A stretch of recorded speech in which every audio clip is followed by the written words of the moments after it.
Hey everybody, welcome back to the channel. I'm the Delivery Whiz, although you can't see me, and I'm back today with a new video.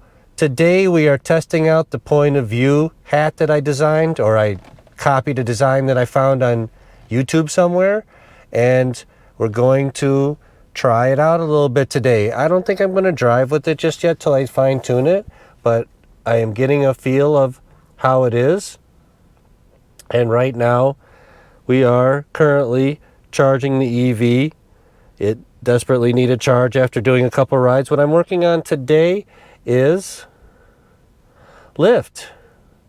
I have 4 more rides to get a $40 bonus. I already did 30 to get a $50 bonus. And today we have done 5 rides for $71.07. We have 4 more left to go, and we have till 5 a.m. to do it. There's lots of time, but it's busy right now. I'm hoping to get it done right now, and I'll show you the inside of the EV. You can see where I have my cameras mounted, the dash cam, and then the one that I usually record myself with. The mount is right there. The car isn't lit up right now because obviously I'm charging it. Anyhow, hopefully this is going to turn out well and I can use it. I will say that from just wearing it right now, I don't know how people drive with this. It blocks a lot of vision, so I'm definitely going to have to tweak it. But we're sitting right here at Walmart Marketplace, 215 in Cheyenne, charging up the EV, and it's going to take another 30 minutes because I was at 10%. I drove it way low today, only because I was getting a lot of decent rides and running into bonus circles, and that's why I've done pretty good. You can see, we'll take a look. You can see we made $71.07 in an hour and 21 minutes, 2 tips. That is pretty good for an hour and 21 minutes. I will say that I got a $12 ride streak, and if you aren't familiar with ride streaks on Lyft, they have 2 different ones. They have a ride streak and a streak zone. I did a streak zone. The difference is on a ride streak, you can start anywhere and do 3 rides in a row anywhere. And you have to take them in order, 1, 2, 3. Otherwise, it'll break and you won't get the bonus. So from 3 to 4 today was a streak zone. You have to drive to a particular zone that they have already predetermined and sit there and accept the first ride in that zone, and then you can finish the other 2 rides anywhere you want. Some people pause it and drive to their preferred zone, and some people just don't care and drive anywhere. Sometimes it doesn't matter to me. Actually, most of the time it doesn't matter to me, except the F1 race is coming and they're steadily shutting roads down around the strip, so you can't really work down there too efficiently. So I've been steering clear there and turning on an area filter. And you can turn on an area filter and go to the streak zone and still get it complete. And they're nice. I mean, today it was $12 for 3 rides. I had those 3 rides done in 48 minutes for an extra $12. And sometimes that makes up for the non-tippers.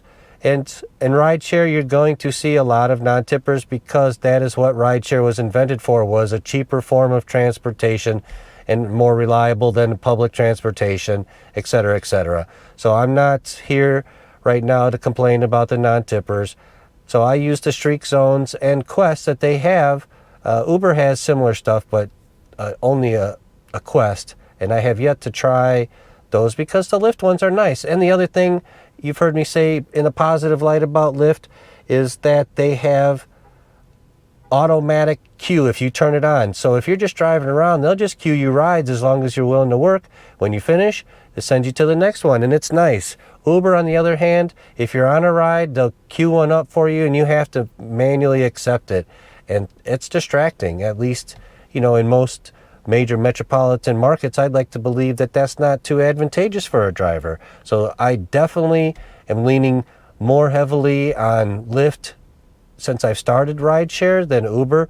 The thing that I like most about Uber over Lyft is that Uber offers a lot of surge pricing, and you can catch that without being on. You can turn it on and look and go drive to a surge area and get it, or you can be driving around and it'll just add it to your next ride.